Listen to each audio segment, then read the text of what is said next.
नरेला भोरगढ़ दिल्ली सराय रोहिला से राजस्थान माउंट आबू तक के सफर में ब्रह्म कुमारी बहनें चलते सफर में ट्रेन यात्रियों को ब्रह्म ज्ञान का दर्शन कराती। बीके मोनिका बैकुंठ धाम नरेला बीके गुप्ता बहन जी की विचारधारा के साथ सफर करते हुए। नमस्कार दोस्तों, मैं टैलेंट मेरा रफा सिंह जी।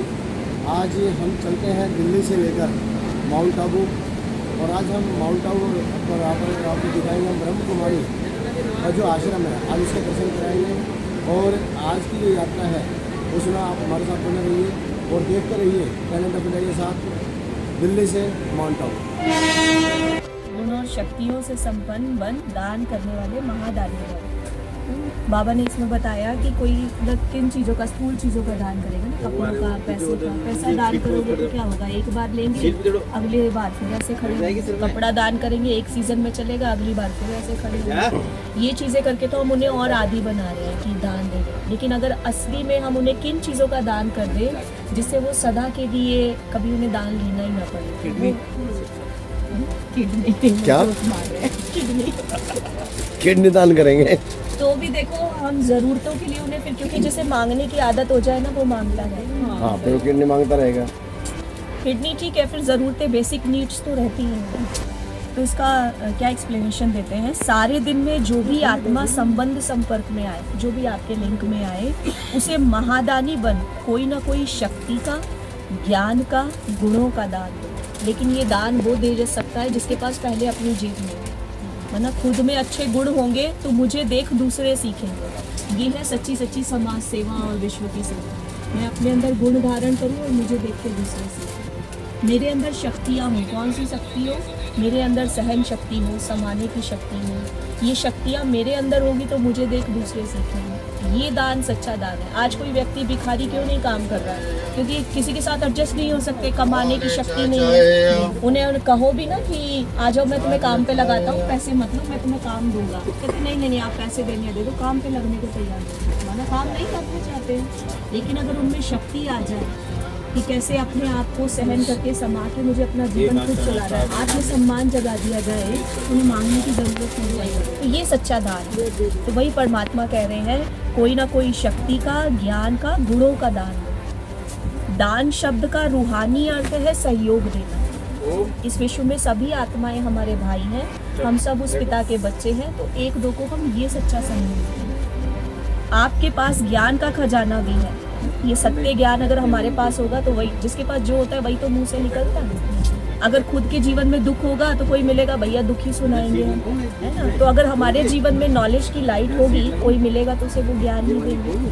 तो ये ज्ञान का खजाना है, वो दो। शक्ति और गुणों का खजाना भी है। तीनों से पहले खुद संपन्न बनो। एक में नहीं, तीनों में संपन्न बनो। किसी भी आत्मा हो, कैसी भी आत्मा हो, गाली देने वाली, निंदा करने वाली भी हो, उसे भी अपनी वृत्ति व स्थिति द्वारा गुणदान करो। आज झगड़े इतने क्यों बढ़ रहे हैं? गाली तो छोड़ो, कोई थोड़ा सा ईगो में बात करे तो हमारी भी ईगो जग जाती है। यही तो आज देखो सड़कों पे कहाँ झगड़े हो रहे हैं। हाँ, वो नहीं करेंगे तो अपनी देह से लगाव नहीं रहोगा। शिव बाबा की याद से अपना खाना आबाद करेंगे, बर्बाद नहीं होने देंगे। तो यहाँ पे ये बात फिट होती है, परमात्मा की याद से अपना खाना आबाद करेंगे, माना अपनी लाइफ को अच्छा बनाएंगे, बर्बाद नहीं होने देंगे, माना अपनी लाइफ में कोई भी बिगाड़ खाते का काम नहीं करेंगे। यहाँ पे ये बात भी आती है, जैसे गुटखा वगैरह आप खाते हैं, मतलब ये इन जनरल, नहीं मैं हंसी में नहीं ले रही, मैं आपको सीरियसली कह रही हूँ। ये भगवानुवाच है कि ये सब चीज़ें जो है हमारे मन को, हमारे विचारों को भ्रष्ट करती है, करप्ट करती है। इससे हमारे विचार शुद्ध नहीं हो सकते और विचार शुद्ध नहीं है। और यहाँ पे हम लोग, जैसे अभी आपने शुरू में प्रश्न किया कि हम क्या करते हैं, पूजा पाठ आरतियाँ लगाकर अपने मन को परमात्मा में टिकाते हैं। यहाँ मन लगाना है, मुख का कोई जाप नहीं है, किसी तरह का कोई जाप नहीं करना है, मन को टिकाना है। हम लोग साइलेंस में बैठ जाते हैं और मन बुद्धि से परमात्मा के पास जाते हैं। तो अगर जी, इसे मेडिटेशन कहा जाता है। ये कितनी देर का होता है? नहीं, ये तो अगर आप प्रैक्टिस में हैं तो चलते फिरते भी, अदरवाइज बैठ के कोई 1 घंटा भी बैठ सकता है, 2 घंटा भी बैठ सकता है। न्यू है तो कोई 5 मिनट कहते हैं सिर्फ बैठ। आपको मेडिटेशन भी सिखाया जाएगा। हाँ, होगा वहाँ। हाँ, मेडिटेशन।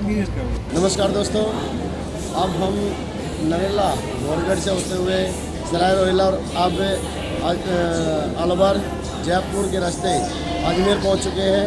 और अब यहाँ से हम माउंट आबू के लिए चलेंगे, तो बने रहिए हमारे साथ।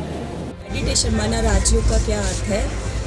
योग माना जुड़ना, योग को जुड़ना कहा जाता है। हम बचपन में मैथ्स पढ़ते थे तो कहते थे योग करिए माना जुड़िए। तो देखो जुड़े तो हम कहीं ना कहीं हैं, कहीं ना कहीं हमारा मन और बुद्धि गया ही होता है। लेकिन ये है व्यक्तियों से जुड़ना, वस्तुओं से जुड़ना, परिस्थितियों से जुड़ना। लेकिन इस देह की दुनिया से हम किसी से भी जुड़ेंगे ना, वो हमारे हिसाब किताब ही बनाएंगे। चाहे मनुष्य आत्माओं से जुड़ेंगे, परिस्थितियों से, वस्तुओं से, इससे हमारे कार्मिक अकाउंट्स क्रिएट ही होंगे। लेकिन जब हम अपने को देह से भी अलग आत्मा समझते हैं और उस आत्मा के पिता परमात्मा को याद करते हैं, तो उसे राजयोग। राजयोग से हमारी इंद्रियों पर कंट्रोल होने लगता है। सबसे पहले हम राजा बनते हैं अपनी इंद्रियों के, और जो अपनी इंद्रियों का राजा है वही राजाओं का राजा बन सकता है। तो राजयोग वो विधि है जिससे हम अपने पाप कर्म भस्म कर सकते हैं। गीता शास्त्र में भी आता है कि देह सहित देह के सब धर्म भूल, एक मुझे याद करो तो मैं तुम्हें पापों से मुक्त कर दूंगा। तो ये वो विधि है। तो देह को कैसे भूलना है? जैसे अभी हमने किया था कि हम ये शरीर नहीं है, आत्मा है। देखिए जानवर का पिता कैसा होगा? जानवर जैसा होगा। पंछी का पिता कैसा होगा? पंछी जैसा होगा। और इस शरीर का फादर कैसा है? शरीर जैसा।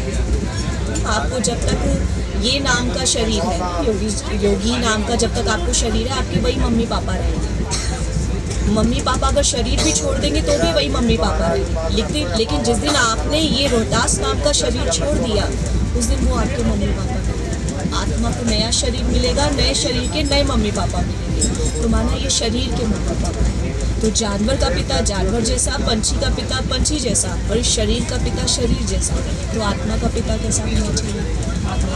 आत्मा जैसा। तो परमात्मा कोई बॉडी फॉर्म वाला नहीं हो सकता। जैसे आत्मा पॉइंट ऑफ लाइट है, ऐसे आत्मा का पिता भी कैसा है? पॉइंट ऑफ लाइट है। तो जब हम अपने को शरीर से अलग आत्मा समझ के उस परमात्मा को भी सत्य स्वरूप में, बिंदु रूप में याद करते हैं, तो उससे आत्मा के पाप कर्म दग्ध होते हैं। इसीलिए हम मेडिटेशन करते हैं।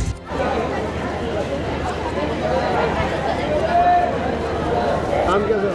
अंकुर रस्तोगी, कहाँ से आए हैं? नोएडा से। कहाँ जा रहे हैं? सर ओम शांति। ब्रह्म कुमारी यस आश्रम सर, में। Yes sir. अभी कहाँ पहुँचे हैं? अभी हम आबू रोड राजस्थान पहुंच चुके हैं। तो कितने दिन का आपका जो है यहाँ पर भ्रमण रहेगा? हम कोशिश करेंगे कि हम 1 तारीख को फिर स्टेशन पे आएँ और अपना नोएडा वापस जाएं। तो पहली बार आए हैं? पहले उससे पहले भी आए हैं? नहीं सर, हम आबू रोड पहली बार, हमारी इस धरती पे हमारा पहला कदम है 15 साल के बीच में। और हम चाहेंगे कि ये हमारी यात्रा अच्छे से हो और सारे हमारे जो विकार हैं वो मिट जाए। आरिफ नाम। कहाँ से आए सर? मैं भी दिल्ली से आया हूँ। जी जी। पहली बार आए, इससे पहले भी आए हैं आप? नहीं, फर्स्ट टाइम आया हूँ। क्या विचार लेकर आए? विचार तो देखिए, मैं अपने मतलब बिजनेस ट्रिप में आया हूँ, लेकिन आप लोग से मिलकर बड़ा अच्छा लगा। और आप लोग का जो एक्सपीरियंस है, जो मतलब बिहेवियर है, वो सारी चीज़ें बहुत अच्छी लगी हम लोगों को। तो क्या कभी ब्रह्म कुमारी आश्रम में गए कभी? नहीं, कभी नहीं गया। तो जा रहे हैं आज? हाँ, आज जाएंगे, आज विजिट करेंगे। पहला विजिट। कहाँ पहुँच गए? अभी हम आबू रोड पर है, स्टेशन पर है। तो अभी यहाँ से फिर यहाँ से हम ब्रह्मा कुमारी का हमारा हेडक्वार्टर है, प्रजापिता ब्रह्मा कुमारी ईश्वरीय विश्वविद्यालय। हम लोग 1 वीक के लिए आए हैं। ओम शांति जी। राजेश कुमारी, कहाँ से आए? नरेला से। तो कब तक के लिए? यहाँ से हम 3 तारीख को निकलेंगे। तो पहली यात्रा है, इससे पहले भी आप आए हैं? नहीं, पहली बार आई हूँ मैं। कैसा महसूस हो रहा है? बहुत अच्छा फील हो रहा है। नमस्कार दोस्तों, मैं टैलेंट अभिनय रोहतास सिंह योगी आज आपको लेकर आया है माउंट आबू के लिए। आबू रोड पर अभी हम उतरे हैं और ये इसी ट्रेन से हम सराय रोहिल्ला से चलकर आए हैं और सराय रोहिल्ला से चलकर अब हम पहुंच चुके हैं आबू रोड पर। और अब यहाँ से हम चलेंगे माउंट आबू के लिए। और जिस तरह से हमने कहा था नरेला बोरगढ़ से होते हुए हम सराय रोहिल्ला और सराय रोहिल्ला से अब आबू रोड और अब आबू रोड से हम चलेंगे सीधा माउंट आबू के लिए। तो चलिए बने रहिए हमारे साथ और देखते रहिए माउंट आबू की ब्रह्म कुमारी यात्रा टैलेंट ऑफ इंडिया के साथ।